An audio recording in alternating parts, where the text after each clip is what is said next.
ونشهد أن لا إله إلا الله وحده لا شريك له ونشهد أن محمدا عبده ورسوله أما بعد فأعوذ بالله من الشيطان الرجيم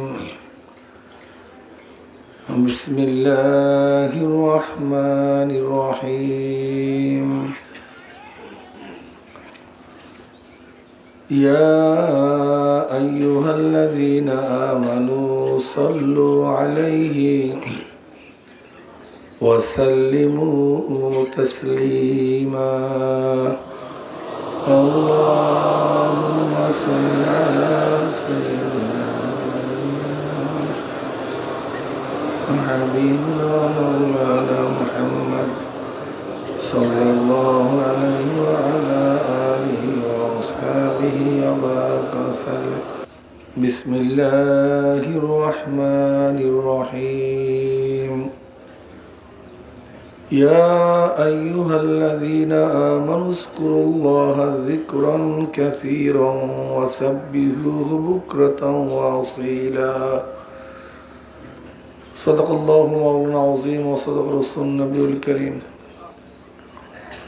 আল্লাহ পাকের বান্দা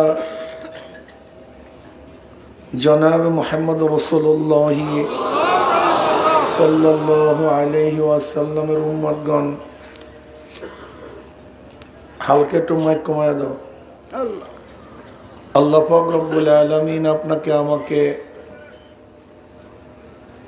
এখন পর্যন্ত হায়াতে রেখে, ইতিমধ্যে বহুত মানুষ দুনিয়ার থেকে বিদায় হয়ে গেছে, কিন্তু আপনাকে আমাকে আল্লাহ পাক এখন পর্যন্ত হায়াতে রেখেছেন। অনেক মানুষ হায়াতে আছে কিন্তু স্বাস্থ্য ভালো নেই, কিন্তু আল্লাহ পাক রব্বুল আলামিন আপনাকে আমাকে এখানে বসার মতো স্বাস্থ্য প্রদান করেছেন। আবার অনেক মানুষের স্বাস্থ্য আছে, এখানে আসতে পারে নেই, আল্লাহ পাক আপনাকে আমাকে এখানে আসার তৌফিক দান করেছেন। আবার অনেক মানুষ চরমনাইতে আসছে কিন্তু এই মাজলিস শেষে শরীক হওয়ার তৌফিক হয় নাই, আল্লাহ পাক আপনাকে আমাকে শরীক হওয়ার তৌফিক দান করছেন। অনেক মানুষ চরমনাইতে আসছে, জামাতে যখন নামাজ চলছে তারা ঘুরছে, জামাতে নামাজ পড়তে পারেনি, আপনাকে আমাকে নামাজ জামাতের সাথে আদায় করার তৌফিক দান করছে। কি শুকরিয়া আদায় করার দরকার আছে কি না? কাজে শুকরিয়া তাই সবাই বলে আলহামদুলিল্লাহ। বহুত বড় নেয়ামত এত বিশাল জামাতে নামাজ আদায় করা। আমি মনে করি আর কোনো কিছু প্রাপ্তি হই অথবা নাই হই, কমপক্ষে চরমনে আসার পরে যারা এই নিয়াত করেছেন যে আমি প্রতিদিন জামাতে নামাজ আদায় করব, তাকবীর উলার সাথে আদায় করব, কি কথা ঠিক না? বেহুদ সময় নষ্ট করব না, এরকম যদি কেউ নিয়াত করে এই 3-4 দিন কাটাতে পারেন, তারপর দেখা যায় কিছুটা হলেও কামাই করা যাবে, কথা ঠিক না? হাদিসের মধ্যে আসছে যে ব্যক্তি ফজরের নামাজ জামাতের সাথে আদায় করে, ভাই মাইক আর একটু কমায় দাও হালকা,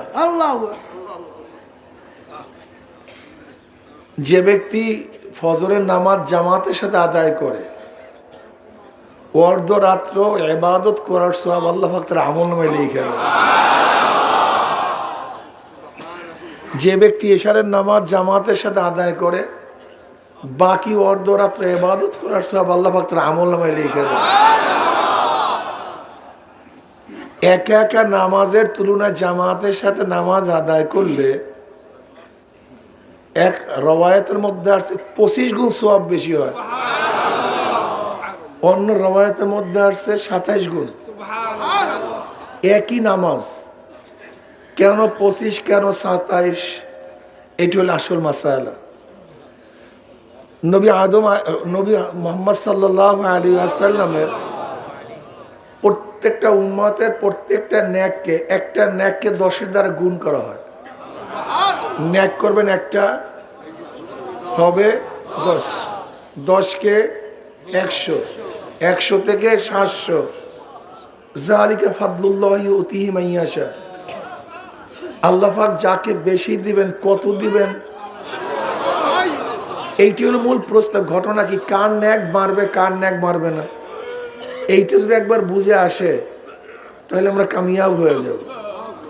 একই নামাজ পড়লাম, একই রুকু করলাম, একই সাজদা করলাম, একই কিয়াম, একই কিরাত, একই তাসবিহাত, সবই তো এক। কিন্তু কারো নেক এত বেশি, কারো নেক এত কম হওয়ার কারণটা কি? দেখেন, একই বীজ, একই সার, একই সব, একই চারা। আচ্ছা বলেন তো, সব জায়গা কি ফসল একই হয়? কেন বলেন তো? ফসলের মধ্যে তারতম্য হওয়ার কারণটা কি? জমি। আগেই খালি নিয়ামত নিয়ামত, আগে বুঝেন, যেই জমি ভালো, বলেন, যেই জমিন মধ্যম, যেই জমিন অদম, বীজ এক, চারা এক, সবই এক, কিন্তু জমিনের মানের কারণে ফসলের মান বাড়িয়া যায়। একই খাদ্য, এক গরুকে খাওয়ান, দুধ দেয় 3 কেজি। একই খাদ্য আর এক গরুকে খাওয়ান, দুধ দেয় 20 কেজি। ওই একই খাদ্য আর এক গরুকে খাওয়ান, দুধ দেয় 40 কেজি। খাদ্যের মধ্যে তো ব্যবধান নাই, তা দুধ বাড়ার মধ্যে কমার মধ্যে গুণ কার? আগেই আল্লাহ বলে দেয়, আল্লাহ তো দিয়েই দিয়েছে মূল। কার ব্যবধান? গাভীর ব্যবধান। যেই গাভীর মান ভালো, অল্প খাদ্যে দুধ ভালো। যেই গাভীর মান খারাপ, একই খাদ্যে বেশি খাদ্যে দুধের মান খারাপ। তাহলে দেখা গেল খাদ্য অল্প, গাভীর কারণে দুধ বেশি। একই বীজ, জমিনের কারণে ফল বেশি। একই ইবাদত, কলবের কারণে মান বেশি। ইবাদত তো একটাই, জিসমের কারণে মান বাড়ে নাই। এই বাহ্যিক শরীরের কারণে মান বাড়ে নাই। এই বাহ্যিক রুকু সাজদার কারণে মান বাড়ে নাই।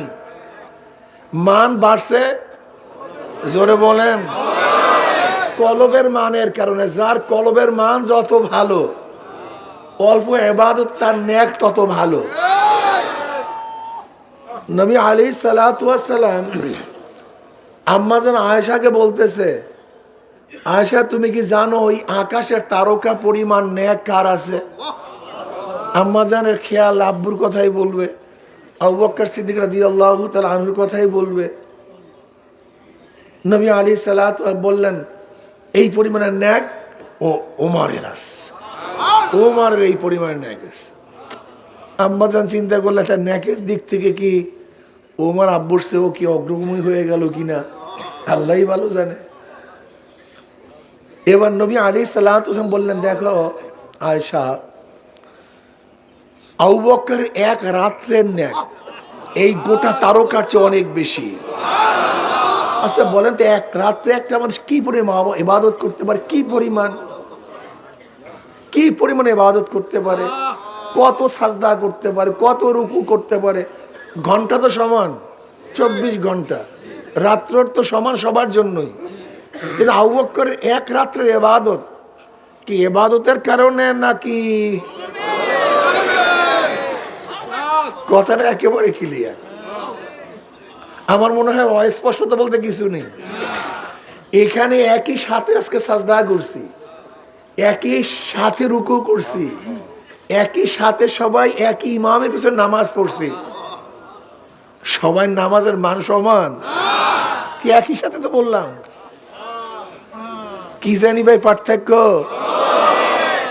এই জমিন, এই কলবের জমিনটা যার যত ভালো, তার মান তত ভালো, তার তফকা তত বেশি। এই কলবকে ঠিক করা খুবই কঠিন, খুবই মুসিবত, খুবই বেতাল অবস্থা। এটা মোটে ঠিক করাই যায় না। ঠিক করলেও আবার নড়াচড়া হয়ে যায়। এখানে একটা কথা মনে রাখতে হবে, আলীউল মুর্তজা রাদিয়াল্লাহু তাআলা আনহু নিজের নফসের সাথে তার যে মুজাহাদার কথা বলেছেন, এইটা আমাদের স্মরণীয়। বলে আমার সাথে আমার নফসের সম্পর্ক আমার ছাগলের পালের সাথে আমার যে সম্পর্ক।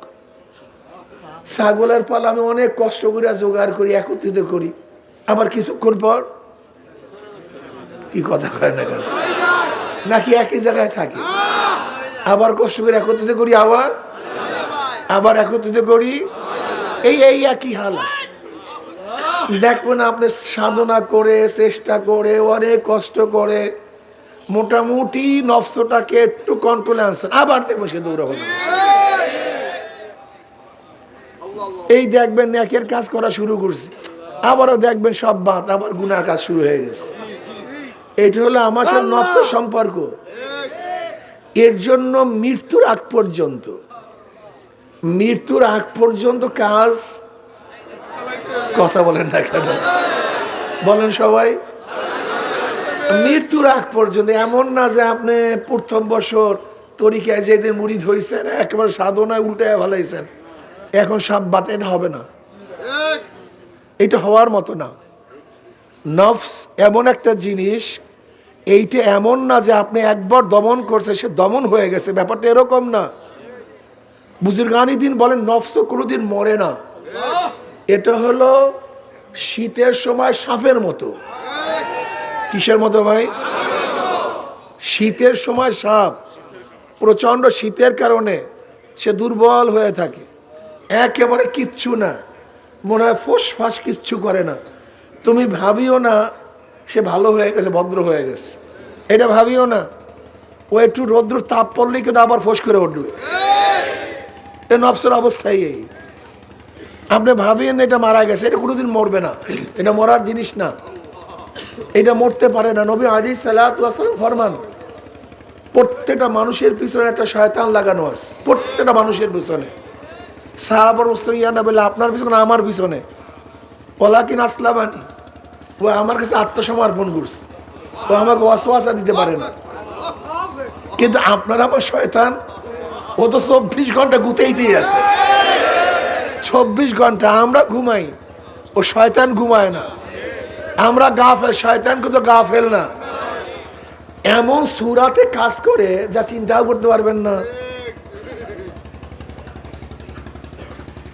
এক বুজুর্গ, তার কাছে খবর আসছে একটা গাছকে মানুষ সিজদা করতেছে, শরীক করতেছে। খুব খেয়াল দেন, মাসালা খুবই কঠিন, খুব সূক্ষ্ম এবং তীক্ষ্ণ। মানুষ একটা গাছ লাগায়া তাকে সেরাই করতেছে, সিজদা করতেছে। বুজুর্গের কানে আসছে, বুজুর্গ জজবার হালাতে রওনা করছে, গাছ কেটে ফেলবে। প্রতিমধ্যে বুড়া মেয়ার সাথে দেখা। বুড়ো মেয়ার চিনছেন না? ওই আদি বুড়া মেয়া, আদম আলাইহিস সালাতু ওয়াস সালাম নাই, কিন্তু বুড়া মেয়া কিন্তু এখনো জিন্দা আছে। কি কথা ঠিক না? এই বুড়া মেয়ার সাথে দেখা। শয়তান বলছে কই যাও? কলে আমি গাছ কাটে ফেলাবো। কলে আমি তোমাকে কাটতে দেবো না, গাছ আমি কাটতে দেবো না। শুরু হয়েছে মারামারি, জমনের মারামারি শুরু হয়েছে। কার সাথে? শয়তানের সাথে, বুজুর্গর সাথে মারামারি শুরু হয়ে গেছে। শয়তান গাছ কাটতে দেবে না, বুজুর্গ গাছ কাটিয়েই ফেলাবে। এবার শয়তানকে বুজুর্গ কাবু করে ফেলাইছে, শয়তানের পিঠের উপর চড়ছে, বুকের উপর চড়ছে। এবার শয়তান বলছে শোনো, তোমার সাথে কিছু কথা আছে, জরুরি কথা আছে, আপুসের মধ্যে কিছু কথা বলি, শোনো। বলে কি? বলে দেখো তোমার গাছটা কেটে লাভটা কি? তুমি গাছ কাইটা ফেলাবা, ওরা আর একটা গাছ লাগায় নেবে। আল্লাহ পাক কোনো নবীকেও তো প্রেরণ করতে পারতেন, তুমি এখানে এই কাজটা করতে যাবা কেন? এটা কাজ তো নবীদের কাজ, তোমার দরকার নেই, তুমি এই কাজ করিও না। অন্য কারোর থেকে আল্লাহ পাক করাইতে পারতেন। তুমি নিজের ইবাদত বাদ দিয়ে তুমি ফালতু কামে লেগে গেছো, তুমি ইবাদতের মধ্যে মশগুল হও, তুমি এই সময় নষ্ট করতেছো কেন? বুঝুক না, আমি গাছ কাটবই। সে আবারও রওনা করছে, শয়তানের সাথে আবারও পাল্লা পাল্লি, আবারও মারামারি। এবারও বুজুর্গ শয়তানকে পরাজিত করছে, বুকুর হয়ে পড়ছে। এবার শয়তান বলছে, শোনো একটা কথা বলি, তোমার সাথে আপিসের কথা হলো, তুমি যে গাছটা কাটতে চাও, এই একটা গাছ কাটলে কি হবে, তার সাথে কাজ করো, আমি তোমাকে প্রতিদিন 3টা স্বর্ণ মুদ্রা দেব, 3টা স্বর্ণ মুদ্রা প্রতিদিন তোমার মাথার কাছে রাখবো।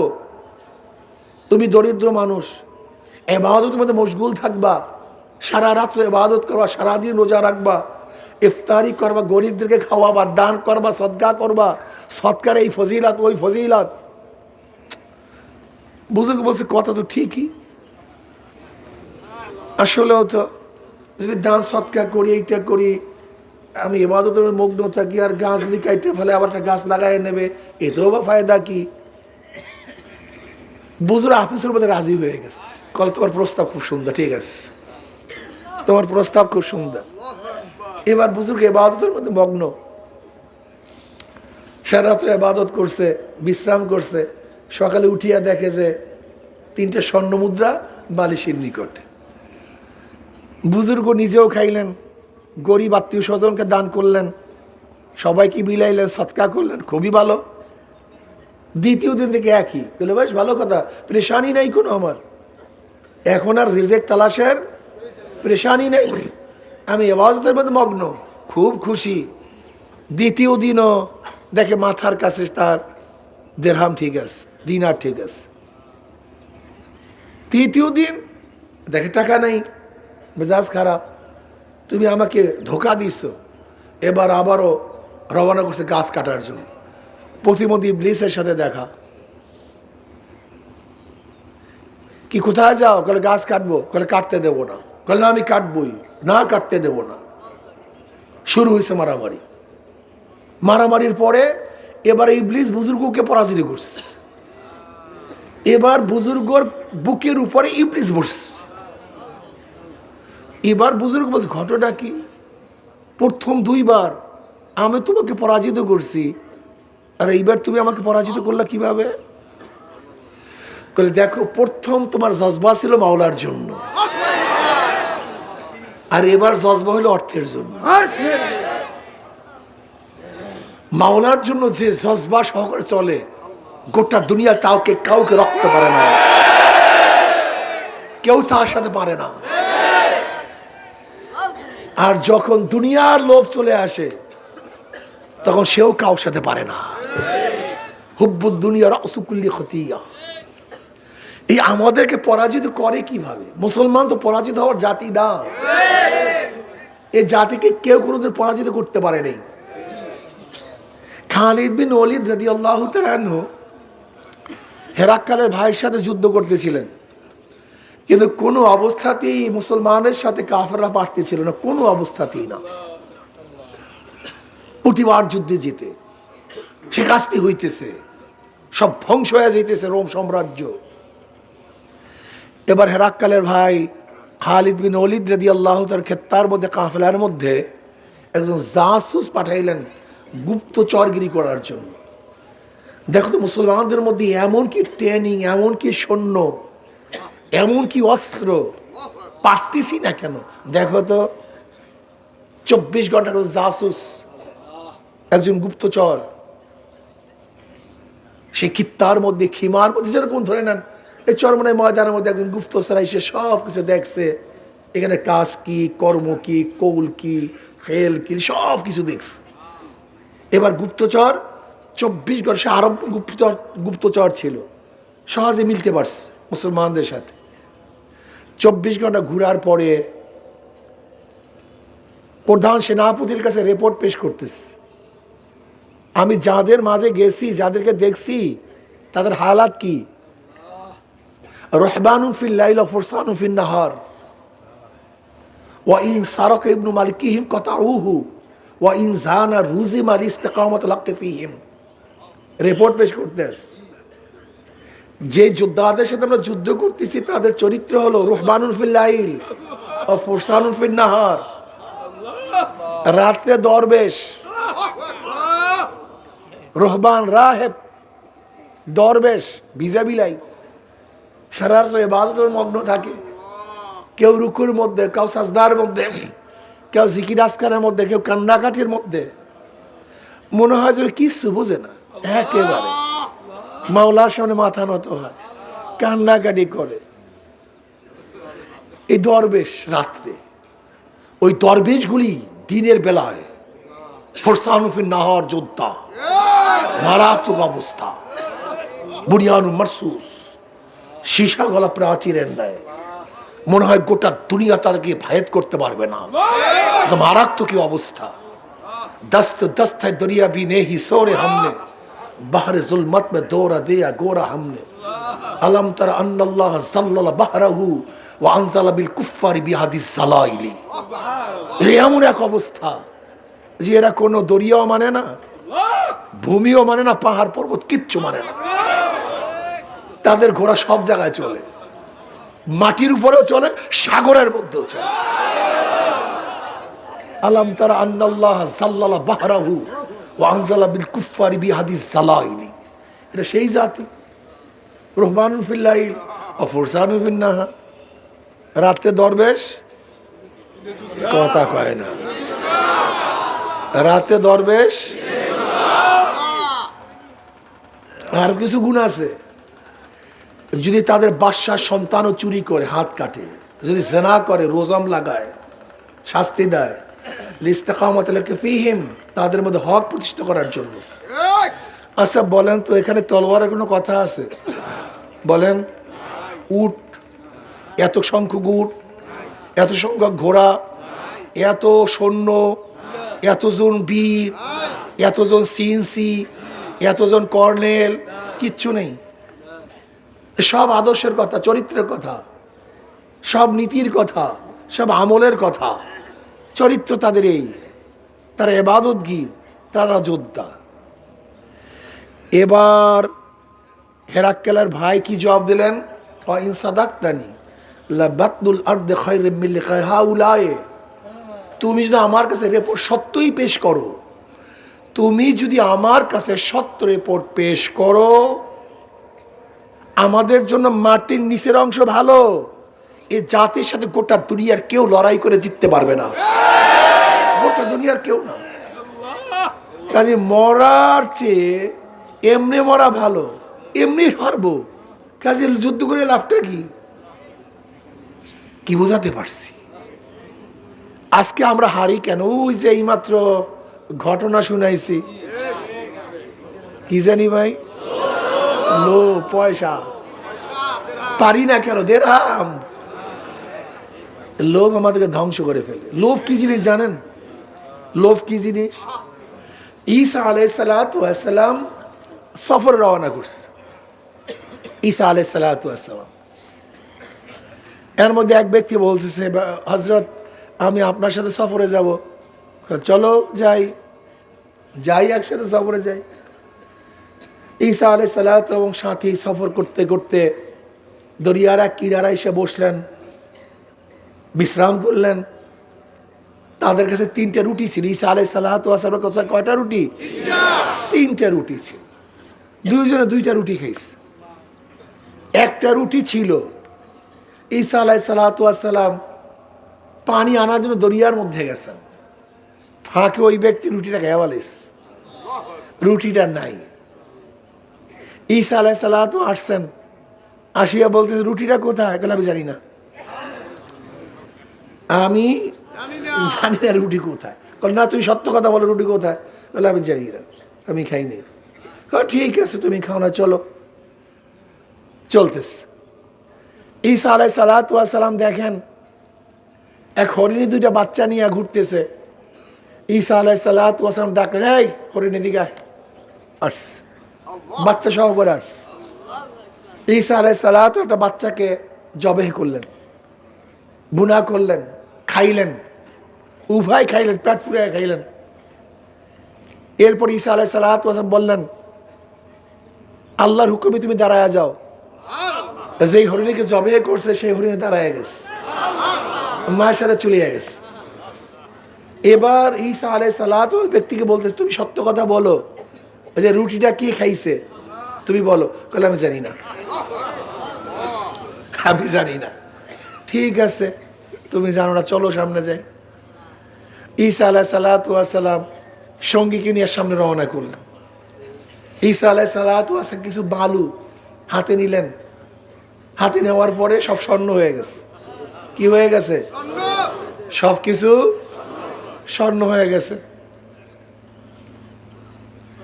এবার ঈসা আলাইহিস সালাতু ওয়াস সালাম স্বর্ণকে 3টা ভাগে ভাগ করছে। কয় ভাগে ভাগ করছে? বলে 1 ভাগ তোমার, 1 ভাগ আমার, 1 ভাগ যে রুটি দিছে তার। কথা বুঝাইতে পারি না। 1 ভাগ নবী ঈসার, 1 ভাগ সাথীর, আর 1 ভাগ কার? যে রুটি দিছে তার। এখন ওই ব্যক্তি বলছে রুটি আমি খেয়েছি, এতক্ষণ হরিণের মধ্যে যায় কাজ হয় নাই, এবার স্বর্ণে কাজ হয়ে গেছে। আলহামদুলিল্লাহ। ঈসা আলাইহিস সালাতু ওয়াস সালাম বলে ঠিক আছে, আমার দরকার নেই, সবই স্বর্ণ তোমার নাও। যেহেতু 1 ভাগ আগেই দিছি, আর 1 ভাগ আমারটা, আর যেহেতু রুটির ভাগ তোমার এমনি আগে আসছে, লয়ে যাও, এইটা যাও, লয়ে যাও। ঈসা আলাইহিস সালাতু ওয়াস সাথী তো ত্যাগ করে চলে গেলেন। এর মধ্যে ডাকাত দলে ধরছে, 2 জন ডাকাত। এই সেই 2 দিক থেকে তলোয়ার ধরছে, যা আছে দাও, যা আছে দাও। ওই ব্যক্তি বলতে আমাকে হত্যা করে লাভ নেই, আমাকে হত্যা করিয়া লাভ নেই, আসো আমরা স্বর্ণকে ভাগ করিয়া নেই, তোমাকেও দেই, তোমার সাথীকেও দেই, আমিও নেই। ঠিক আছে, এটা ভালো কথা, ঠিক আছে, খুব ভালো কথা। 3 জনে 3 ভাগ করছে। এবার এক সাথীকে বলছে যাও বাজার থেকে কিছু রুটি নিয়ে আসো, বাজার থেকে রুটি নিয়ে আসো। এক ব্যক্তি গেছে বাজারে রুটি আনার জন্য, 3 সাথীর একজন, আর 2 সাথী ওখানে আছে রুটির অপেক্ষায়। যে সাথী রুটি আনার জন্য গেছে সে চিন্তা করতে আছে যদি রুটির মধ্যে বিষ মিলাইতে পারি তাহলে ওই 2 সাথী তো কারবার শেষ, স্বর্ণ সব আমার, স্বর্ণ সব আমার। যেই ধারণা সেই অনুযায়ী কাজ, বাস 2 সাথীর জন্য রুটির মধ্যে বিষ মিলাই দিস। ওইদিকে ওই 2 সাথী তারা চিন্তা করতে আছে যে স্বর্ণ উকি দিয়া লাভটা কি, আমরা যেহেতু 2 জন আছি, আমাদের 2 জনের সাথে ওই একা পারবে না। ওই 2 সাথে পরামর্শ করছে যখনই আমার রুটিওয়ালা সাথী আসবে আমরা 2 জন তাকে হত্যা করব, তখন স্বর্ণের ভাগ 3টা হবে না, 2টা হবে। ওইদিকে ওই সাথে পরামর্শ করছে ওই 2 জনকে মারার জন্য, আর এই 2 সাথী পরামর্শ করছে ওকে মারাবার জন্য। যেই পরামর্শ সেই অনুযায়ী কাজ। যখনই রুটিওয়ালা সাথী আসছে ওই 2 সাথে মিলে একসাথে হত্যা করছে। রুটির মধ্যে কি ছিল?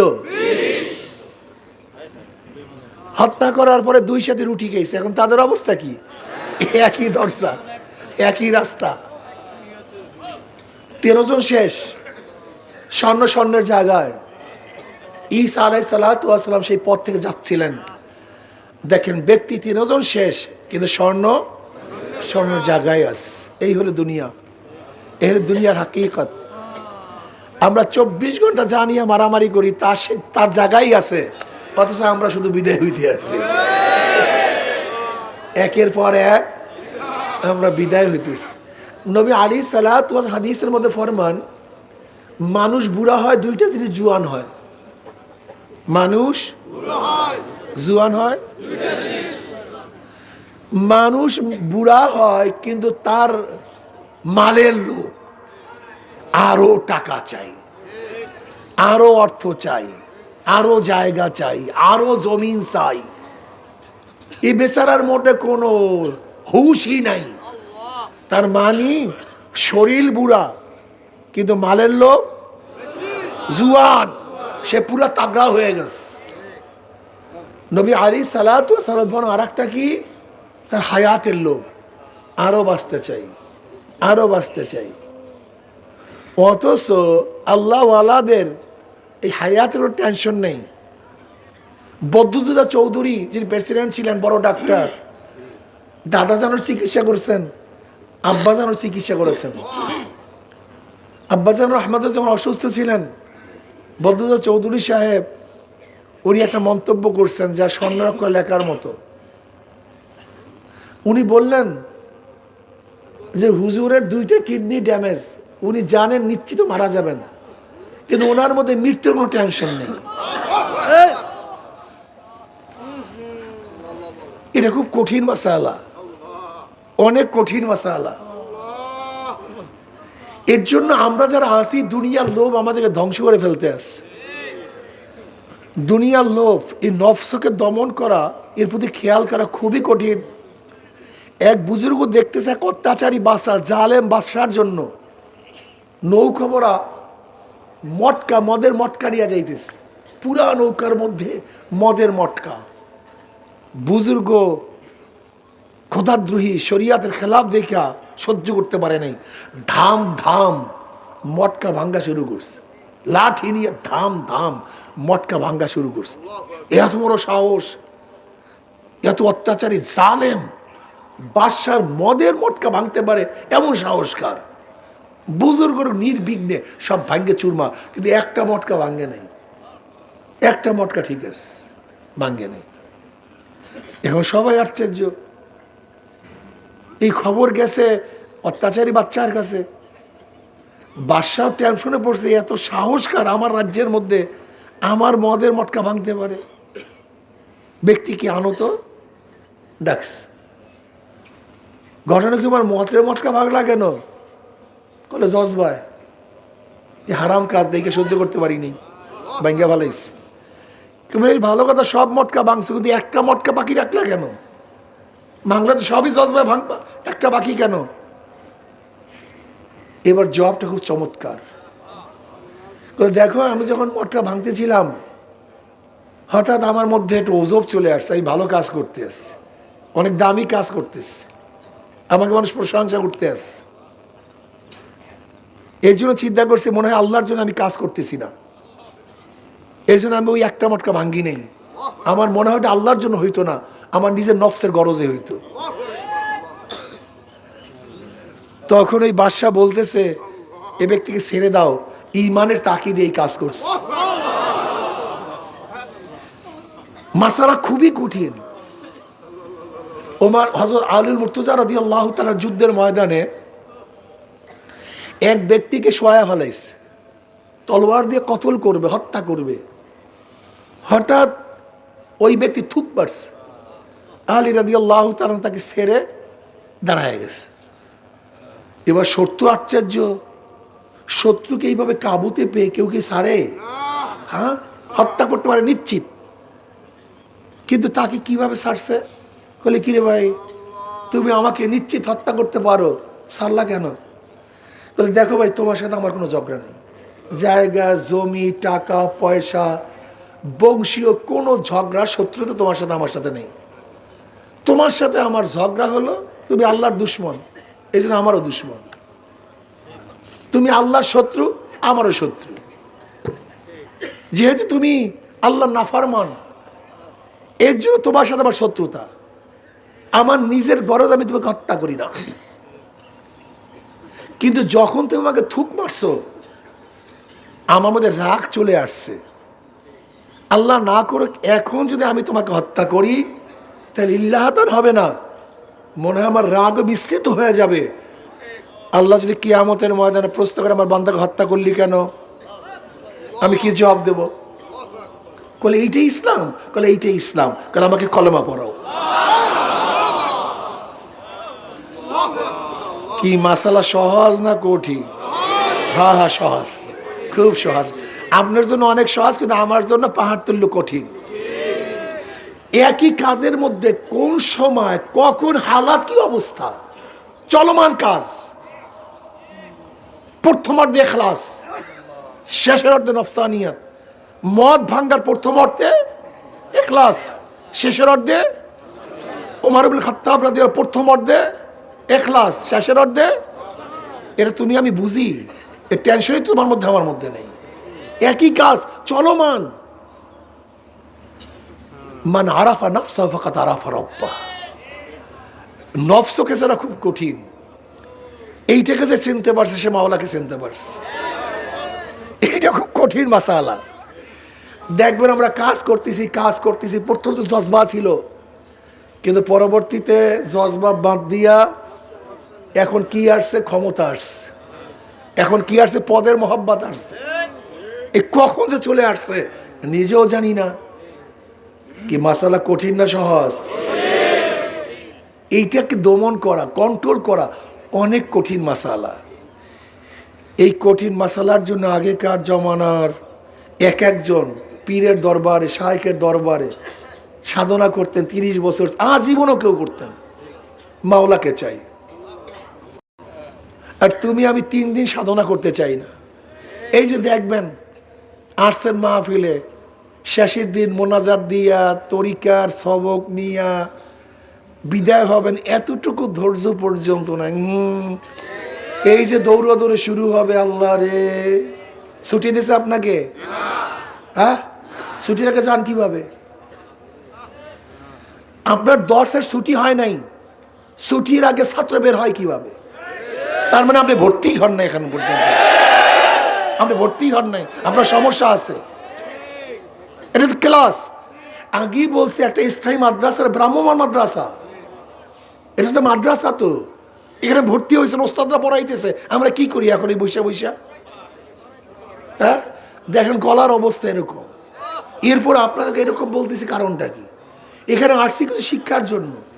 ওস্তাদগণ পড়াইতেছে, রীতিমতো বয়ান চলতেছে, এটা ক্লাস চলতেছে, আপনাকে ছুটি রাখে আমরা যান কিভাবে? হ্যাঁ, দেখেন আপনাদের সাথে আমাদের নিসবত রুহানি নিসবত, এটা দেখা যায় না। এই নিসবতটা কত কঠিন জানেন? একটা উদাহরণ দিলে বুঝতে পারবেন। যদি শায়েখ মুরিদকে বলে তুই আমার মুরিদ না, তুই আমার মুরিদ না, তুই এখান থেকে ভাগ, তোকে চোখে দেখতে পারি না, তুই আমার কাছে আসবি না, আমার সামনে পড়বি না, যদি 1 কোটি বার 1000 বারও যদি শায়েখ মুরিদকে বলে তুই আমার মুরিদ না, এতে নিসবত কাটা যায় না, এতে নিসবত। কিন্তু আল্লাহ না করুক, যদি মুরিদ জীবনে কোনো একবারও মন্তব্য করে তুমি আমার পীর না, কারবার শেষ, তোমার কথা মানি না, তোমাকে ভালো লাগে না, কারবার শেষ। কারণ নিসবতটা হলো এত নূরের, এত সূক্ষ্ম, এত তীক্ষ্ণ, যেইটা ভাঙ্গার মতো ক্ষমতা দুনিয়ার কেউ রাখে না। আবার এত শুকনো, হালকা বাড়ি দিলেই কারবার শেষ, একটা হালকা সব শেষ। এই নিসবত তো নূরের নিসবত, নূরের বন্ধন, নূরের সম্পর্ক, এটা বাহ্যিক কোনো সম্পর্ক না। মুরিদ মানি কি? মুরিদ কাকে বলা হয়? বায়াত মানি কি? বায়াত কাকে বলা হয়? বিক্রি করে দেয়া। যখন যে যাকে বিক্রি করে তার কোনো এখতিয়ার থাকে না, যার কাছে বিক্রি করছে তার এখতিয়ার, তার ইচ্ছা অনুযায়ী তাকে চলতে হবে। এইভাবে যে চলে তার নাম মুরিদ, তার নাম বায়াত। আর যে নিজের ষোলমানা নিজের মতো চলে, এর নাম বায়াত না। তো এটা ফাইজলামি, এর দ্বারা কাজ হয় না। দেখেন আজকে আমাদের মধ্যে কাজ না হওয়ার কারণটা কি? আমরা নিজের আকল, নিজের বুদ্ধি চালাই, আর সাহায্য করে বুদ্ধি চালাই। এই 2 বুদ্ধিতে কাজ হবে না। বুদ্ধি চালাই যাবে একটা, যতক্ষণ শরীয়তের খেলাফ কোনো হুকুম না আসবে ততক্ষণ যা হোক চলতে হবে। এর নাম মুরিদ। আমরা এখানে আসছি কেন? একমাত্র মাওলাকে পাওয়ার জন্য, মাওলার রেজামন্দির জন্য। কথা ঠিক না? যদি মাওলাকে পেয়ে যায় সব পাইছে, আর মাওলাকে না পেলে কিচ্ছু পাইনি। উদ্দেশ্য তো মাওলা। এর জন্য মাওলার পিছনে লাগতে হবে, মাওলাকে ধরতে হবে, সাধনা করতে হবে। এই সাধনার মধ্যেই একটা হলে জিকির আজকার। এই যে চরমনায় ময়দানে আসছেন, সাধনা, কত সুন্দর বিছানা, অনেকের চিনি, বিল্ডিং ভালো, এসির মধ্যে থাকে, কিন্তু এখানে মাটির মধ্যে থাকে। কি কথা ঠিক না? এটা কেমন যেন সেই সাহাবাদের কিছু নমুনা, সাহাবাদের নমুনা। এক সাহাবী বহুত বড় লোক ছিল, বড় লোকের সন্তান। তার বাবা তাকে জামা পরাইতেন, ওই সময় 200 দিরহামের জামা পরাইতেন। তো বুঝেন কি শান শওকতের অবস্থা। প্রথম অবস্থায় ইসলাম গ্রহণ করছে, ইসলাম গ্রহণ করছে। হিজরাত করছে, আবু সিনা হিজরাত করছে, সেখান থেকে আর মদিনা হিজরাত করছে। কিন্তু এখন আর সেই শান শওকতের জামা নেই, ভালো কাপড় নেই, মাত্র একটা কাপড়। নবী আলাইহিস সালাতু ওয়াস সালাম দরবার থেকে হাঁটে, নবী দেখেন যার শরীরের মধ্যে দামি পোশাক ছিল, আজকে শুধু একটা পোশাক নিয়ে এসে হাঁটতেছে, একটা চাদর গায়ে দিয়ে হাঁটতেছে। সাহাবী শহীদ হয়ে গেলেন, সাহাবী শহীদ হয়ে গেলেন, তাকে কাপড় পরাবে, পরিপূর্ণ কাপড় নাই। যদি মাথার দিকে ঢাকে পাও বের হয়ে যায়, পাওয়ার দিকে ঢাকলে মাথা বের হয়ে যায়। নবী আলাইহিস সালাতু ওয়াস সালাম বললেন যে তার মাথার দিকে ঢেকে দাও এবং ইস্কির ঘাস দিয়ে তার পায়ের অংশটুকু ঢেকে দাও। যেই সাহাবী এত বড় লোক ছিল, কিন্তু ইসলাম গ্রহণ করার পরে কাপড়ের কাপড়ও পরিপূর্ণ নেই। এর নাম সাধনা, এর নাম চেষ্টা, এর নাম চেষ্টা। এইমাত্র সাহাবীর ঘটনা শুনাইছি, খুবই সহজ, শুনছেন সহজে, আমল করার অবস্থাকে বলেন তো অনেক কঠিন, অনেক কঠিন। আয় খোদা মুঝসে মুঝকো দূর কর, আয় খোদা মুঝসে মুঝকো দূর কর, তাকে দেখো মুঝমে তুঝকো এক নজর। তুমি আমাকে দেখো, আমার মধ্যে তোমাকে দেখো। এটা নিজেকে নিজের থেকে দূর না করলে হবে না। আমি কিছু না, আমি এক কাতরা নাপাক পানি ছাড়া অন্য কিছু না। হাল আতা আলাল ইনসানি হিনুম মিনাদ দাহরি লাম ইয়াকুন শাইয়্যাম মাযকুরা, ইন্না খলাকনাল ইনসানা মিন নুতফাতিন আমশাজিন নাবতালিহি ফাজআলনাহু সামিয়াম বাসীরা। আমি তো কিছু না, আমি এক কাতরা নাপাক পানি। চক্ষু দিছে কে? আমার জবান দিছে কে? আমার কান দিছে কে? আমার হাত বানাইছে কে? আমাকে বিকলাঙ্গ বানায় নাই কে? আমাকে অন্ধ বানায় নাই কে? আমাকে বোবা বানায় নাই কে? আমার দিমাগ ঠিক রাখছে কে? আমাকে কথা বলার যোগ্যতা দিছে কে? আল্লাহু মিনাল বায়ানি মা লাম ইয়ালাম, সবই আমার মাওলা। হাল আতা আলাল ইনসানি হিনুম মিনাদ দাহরি লাম ইয়াকুন শাইয়্যাম মাযকুরা, ইন্না খলাকনাল ইনসানা মিন নুতফাতিন আমশাজিন নাবতালিহি ফাজআলনাহু সামিয়াম বাসীরা। চক্ষু দেখরা আমার মাওলা, জবান দেওয়ার মালিক আমার মাওলা। হে নাফরমান, তুমি কি দেখো নাই কত বাচ্চারা মায়ের গর্ভের থেকে আসছে, চক্ষু নাই, অন্ধ? তুমি কি দেখো নাই কত বাচ্চা দুনিয়াতে আসছে আ করে কথা বলতে পারে?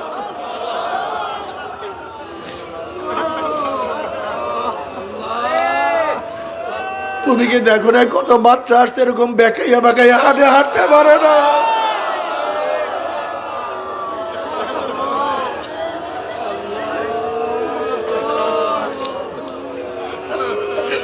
তুমি কি দেখো না কত বাচ্চা দুনিয়ার মধ্যে আসছে হার্ট ছিদ্র হওয়া, হার্ট ঠিক নাই, কত বাচ্চাকে রক্ত দিতে হয়। আল্লাহ, আয় খোদা করবা সওয়াম এহসা বরেসা করদাই, আয় খোদা করবা সওয়াম এহসা বরেসা করদাই।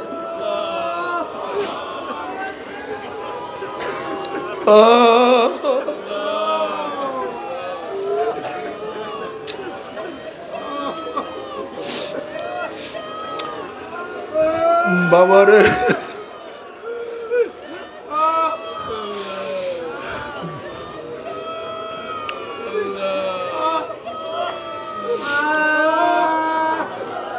নবী আলাইহিস সালাতু ওয়াস সালাম ফরমান ওয়া আবি হুরায়রা রাদিয়াল্লাহু আনহু قال رسول الله صلى الله عليه وسلم ينادي منادي يوم القيامة أين أولو الألباب قال رسول الله صلى الله عليه وسلم قالوا صحابة প্রশ্ন أي أولي الألباب تريد قال رسول الله صلى الله عليه وسلم الذين يذكرون الله قياما وقعودا وعلى جنوبهم ويتفكرون في خلق السماوات والأرض ربنا ما خلقت هذا باطلا سبحانك فقنا عذاب النار وقيل لهم لواء فاتبعوا القوم لواءهم وقال لهم ادخلوها داخلين হাদিসের মধ্যে আসছে নবী আলাইহিস সালাতু ওয়াস সালাম ফরমান কিয়ামতের ময়দানে ঘোষণা দিবে বুদ্ধিমানরা কোথায় আইয়া উলিল আলবাব বুদ্ধিমানরা কোথায় সাহাবারা প্রশ্ন করে ইয়া নবী আল্লাহ কারা বুদ্ধিমান এবার নবী আলাইহিস সালাতু আয়াত তেলাওয়াত করেন আল্লাযীনা ইয়াযকুরুনাল্লাহা কিয়ামান ওয়া কুউদান ওয়া আলা যুনুবিহিম ওয়া ইয়াতাফাক্কারুনা ফি খালকিস সামাওয়াতি ওয়াল আরদ ওয়া ইয়াতাফাক্কারুনা ফি খালকিস সামাওয়াতি ওয়াল আরদ আমার মাওলার সৃষ্টি আমার মাওলার আসমান আমার মাওলার জমিন আমার মাওলার চন্দ্র আমার মাওলার সূর্য ওয়াফি আনফুসিকুম আফালা তুবসিরুন আমার মাওলা বলে আমি তো তোর মধ্যে আছি তুই কেন দেখো না আমার মাওলা আমাকে কেমনে সৃষ্টি করছে কিভাবে আমার মাওলা বানাইছে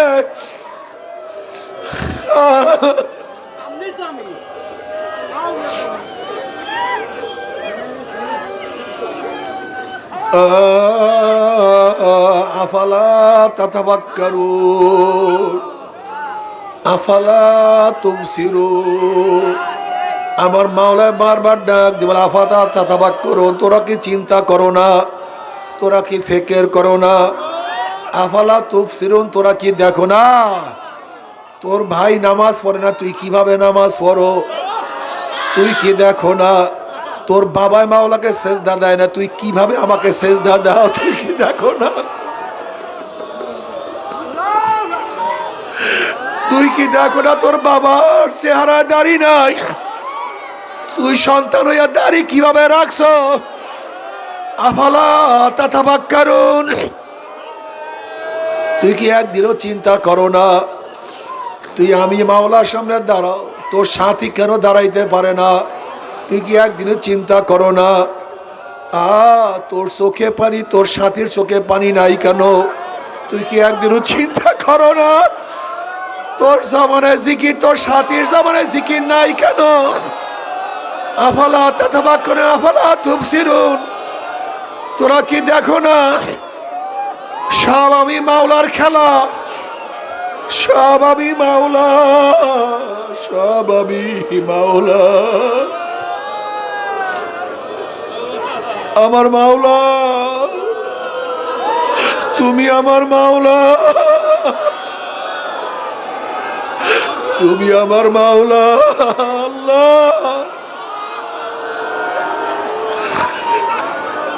নিজের হাতে তোমার বান্দাকে বানাইয়া তুমি কিভাবে জাহান্নামে ভালোবা নিজের হাতে বানাইয়া আল্লাহ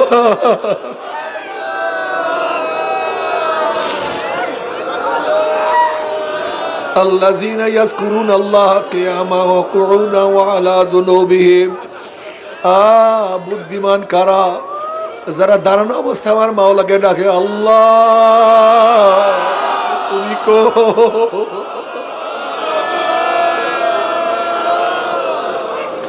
আবার বসা অবস্থায় আমার মাওলাকে ডাক দে আল্লাহ আবার শো অবস্থায় ডাক দে আমার মাওলা ওরে আমার আল্লাহ আল্লাযীনা ইয়াযকুরুনাল্লাহা কিয়ামান ওয়া কুউদান ওয়া আলা যুনুবিহিম তারা সব সময় আমার মাওলাকে ডাকতে থাকে আল্লাহ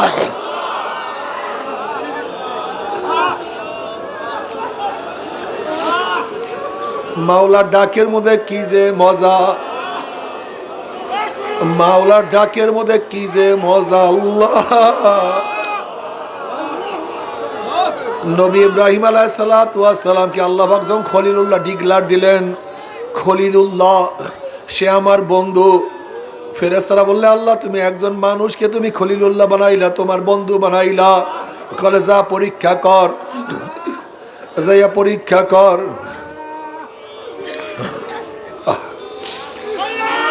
এক ফেরেশতা মানুষের সুরাত ধরিয়া আল্লাহর বন্ধু আল্লাহর পাগলের সামনে বলে আল্লাহু কারীম, আল্লাহু কারীম।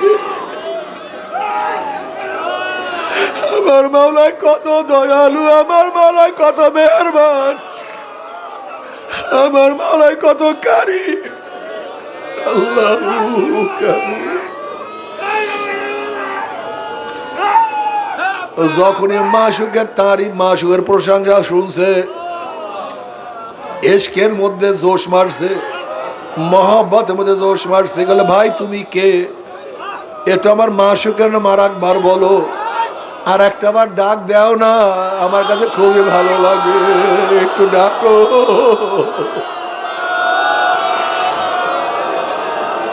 বলে আর একটা বার ডাক দাও। বলে না আমি আর ডাকবো না। বলে দেও না আর একটা বার ডাক। বলে আমাকে কি দিবা? বলে দেখো আমার যতগুলি বকরি আছে সব বকরি আমি তোমাকে দিয়া দিলাম, আর একটা বার মাওলাকে ডাক দাও। এবার ওই ফেরেশতা আবারও ডাক দিয়েছে আল্লাহু কারীম, মান আহাব্বা শাইআন আকসারা যিকরাহু, যে যাকে মোহাব্বত করে তার স্মরণও বেশি করে, তার মধ্যে মোহাব্বত আরো জোশ মারছে, আবারও জোশ মারছে। বলে আর একটা বার ডাক দাও। বলে আমাকে কি দিবা? বলে দেখো আমার যা বকরি আছে সব দিয়া দিলাম, এবার আমার যত গরু আছে সব তোমার, আর একটা বার ডাক দাও। আবারও যখন ডাক মারছে আরো পাগল পাগল হয়ে গেছে। বলে আর একটা বার তুমি আমার মাওলাকে ডাক দাও। বলে কি দিবা? বলে আমার যত উট আছে সব তোমাকে দিয়া দিলাম, আমার মাওলাকে আবারও ডাক দাও। এবার ফেরেশতা আবারও ডাক মারছে, মোহাব্বতের মধ্যে আবারও জোশ মারছে। যেরকম দেখবেন বাচ্চা যখন ওয়া ওয়া ওয়া ওয়া শুরু করে, বাচ্চা ওয়া ওয়া ওয়া ওয়া ওয়া ওয়া করে, ওদিকে মায়ের মোহাব্বতে জোশ মারা শুরু করিয়া দেয়। বাচ্চা ওয়া ওয়া করে, বাচ্চা ওয়া ওয়া করে, মায়ের মোহাব্বতের মধ্যে জোশ মারা শুরু করিয়া দেয়। ইব্রাহিম নবী আলাইহিস সালাতু ওয়াস সালাম মোহাব্বতের মধ্যে জোশ মারা শুরু করিয়া দিছে। এবার বলে তুমি আমাকে কি দিবা? এবার ইব্রাহিম আলাইহিস সালাতু ওয়াস সালাম বলে দেখো আমার যাহা কিছু সবই তোমাকে দিয়া দিলাম, তোমার গরু ছাগল পালার জন্য রাখালের প্রয়োজন, আমি জীবনভর তোমার রাখাল হইয়া যাব, তোমার রাখালই করব, জীবনভর তোমার গোলামি করব। আর একবার মাওলাকে ডাকো।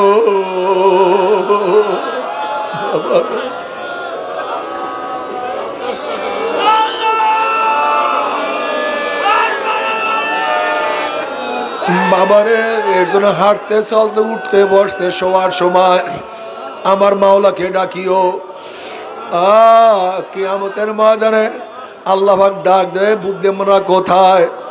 আজকে দুনিয়ার মধ্যে যাদেরকে বোকা মনে করতাম, যাদেরকে আমাদের মজলিসে বসাইতাম না, যাদেরকে গরিব মনে করতাম, যাদেরকে ভিক্ষুক মনে করতাম, কিয়ামতের ময়দানে তারা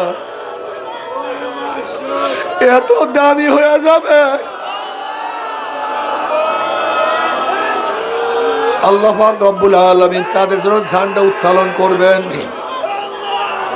এবং ওই সমস্ত বুদ্ধিমানরা ঝান্ডার ইত্তেবা করবে, অনুসরণ করবে এবং আল্লাহ পাক বলবেন যা তোরা সবাই জান্নাতে চলিয়া যা। জোরে বলেন সুবহানাল্লাহ। বাবারে জিকির আজকার করতেই হবে। এই জিকির লাইট তলোয়ার দিয়া কলবের যত জং আছে সমস্ত জং দূর করিয়া ফেলাইতে হবে। লা লা নাই নাই নাই নাই নাই নাই কেউ নাই,